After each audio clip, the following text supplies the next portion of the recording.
ভাইরা আমার বাবাজিরা, ফকিহ আর মুহাদ্দিসের পার্থক্য কি বাবাজি শুনুন। পার্থক্য হলো বাবাজি বহু পার্থক্য, বাবাজি বহু পার্থক্য। যেমন বাবাজি ওই বাবাজি হযরত ইমাম মুহাম্মদ ইনি হলেন হানাফি ইমাম মুহাম্মদ পিপাসা লেগেছে, এক শরবতওয়ালার কাছে গিয়ে বলছেন, শরবতওয়ালা এক গ্লাস শরবত দাও, তার বিনিময়ে তোমাকে একটা মাসলা শিখিয়ে দেব। তখন শরবতওয়ালা বলল, না না না, ওই মাসলার বিনিময়ে শরবত আমি বিক্রি করি না, টাকার বিনিময়ে শরবত বিক্রি করি। ইমাম মুহাম্মাদের কাছে টাকা ছিল না, বঞ্চিত হয়ে তিনি ফিরে গেলেন। তার কিছুদিন পূর্বে, এই ঘটনার কিছুদিন পূর্বে বাবা ওই শরবতওয়ালার মেয়ের বিয়ে হবে। ওই ছেলের বাপ দেখতে এসেছে, কথাবার্তা ফাইনাল হবে। ছেলের পিতা বলছে, ভাইরা আমার বাবাজিরা, এইবার ছেলের পিতা বলছে শরবতওয়ালা তুমি তোমার মেয়ের বিয়েতে কি দেবে বলো। তখন শরবতওয়ালা বলছে, যা চাইবে তাই দেব। তখন বলছে, শরবত বিক্রি করে ফুটনি দেখো। তখন রেগে গেছে, মানে প্যাস্টিজে লেগেছে। তোমরা ভাববেন না আপনি শরবত বিক্রি করতে পারি।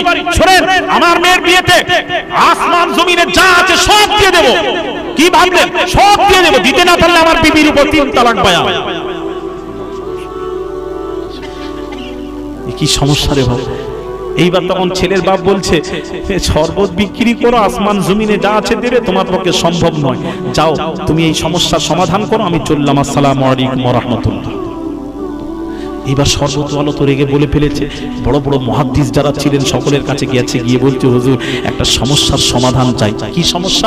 আমি এই সমস্যা আমি বলেছি আমার মেয়ের বিয়েতে আসমান জমিনে যা আছে সব দিয়ে দেব, দিতে না পারলে বিবির উপর তালাক। মুহাদ্দিসরা বললেন, তোমার শর্ত তো এটাই, তোমাকে দিতে হবে, দিতে না পারলে বিবি তালাক, ও বিবি পাবে না। সব মুহাদ্দিস বলল, সব মুহাদ্দিস ফেল, একই কথা।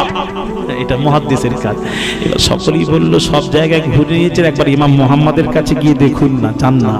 হায় হায়, ইমাম মুহাম্মাদের কাছে এবার গিয়ে শেষ ইমাম মুহাম্মাদের কাছে শরবতওয়ালা গিয়ে বলছে, ও ইমাম মুহাম্মদ হুজুর, আমি একটা সমস্যায় পড়েছি, সমস্যার সমাধান বলে দিন। কি সমস্যা বলো? আমি আমার মেয়ের বিয়েতে বলেছিলাম আসমান জমিনে যা কিছু আছে সব দিয়ে দেব, দিতে না পারলে বিবির উপর 3 তালাক বায়ান। এ কথা বলেছি, দিতে না পারলে বিবির উপর 3 তালাক বায়ান। আমার পক্ষে দেওয়া সম্ভব নয়। এখন কি করব? সকলে কি বলল? সব বলল তালাক হয়ে গেছে। ইমাম মুহাম্মদ বলছেন, ওরে শরবতওয়ালা, ওই দিনের কথা কি স্মরণ আছে যেদিন আমি তোমাকে বলেছিলাম এক গ্লাস শরবত দাও, ওই তার বিনিময়ে তোমাকে একটা মাসলা বলে দেব। ওই দিন আমি এই মসলাটা বলার জন্য এসেছিলাম। তুমি সেদিন বলেছিলে, না না না, মাসলার বিনিময়ে শরবত বিক্রি করব না, আমি টাকার বিনিময়ে শরবত বেচি বিক্রি করি। আজ আমি ইমাম মুহাম্মদ ফতোয়া দেব, তবে বিনা পয়সায় নেই। টাকা দাও, ফতোয়া নিয়ে যাও, পয়সা ফেকো, তামাশা দেখো। আসল জায়গায় আঘাত করেছিলেন, তাই না? ঠিক জায়গায় দিয়েছে। সেই দিন যদি শরবত দিয়েছে, ওইটা তো সেই দিন তো বলতে এসেছিল, এটা তার পূর্বের ঘটনা। সেই দিন তো বলে দিতাম, তুমি বললে টাকা চাই, টাকার বিনিময়ে শরবত বিক্রি করি। আজকেও তুমি টাকা দাও, ফতোয়া নিয়ে যাও, টাকা ছাড়া আমিও ফতোয়া দেব। তখন সেই শরবতওয়ালা চিন্তা করলো, বিবিকে তো বাঁচাতেই হবে, যেমন করে হবে। কি বিবিকে বাঁচাবেন না? বিবিকে তো বাঁচাতেই হবে। এবার টাকা পয়সা দরকার, যা হয় দরকার, চল বিবিকে বাঁচায়, সবাই চাইবে। এবার টাকা পয়সা দিয়ে বলে ফতোয়া দেন। ইমাম মুহাম্মদ ফতোয়া দিচ্ছেন কি জানেন? সব মুহাদ্দিস বলল দিতেই হবে, সব আসমান জমিনে যা আছে, না হলে তালাক হয়ে যাবে। আর ইমাম মুহাম্মদ বলছেন, যাও একটা কোরআন শরীফ দিয়ে দাও। আরে কোরআন শরীফ দিয়ে কি হবে? আরে শুনেন, আমি কি বলেছি শুনুন, আসমান জমিনে যা আছে সব দিয়ে দেবো, এই কথা বলেছি। কোরআন তো দেওয়া আমার পক্ষে কোনো ব্যাপারই নয়। কি বলছেন আপনি? বুঝুন। ইমাম মুহাম্মদ বলছেন, কোরআন দিয়ে দাও।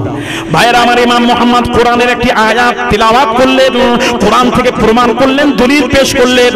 ইমাম মুহাম্মদ কোরআনের একটি আয়াত তিলাওয়াত করে বললেন, আল্লাহ রাব্বুল আলামিন ইরশাদ করেছেন, ওয়ালা রাতবিন ওয়ালা ইয়াবিসিন ইল্লা ফি কিতাবিম মুবিন।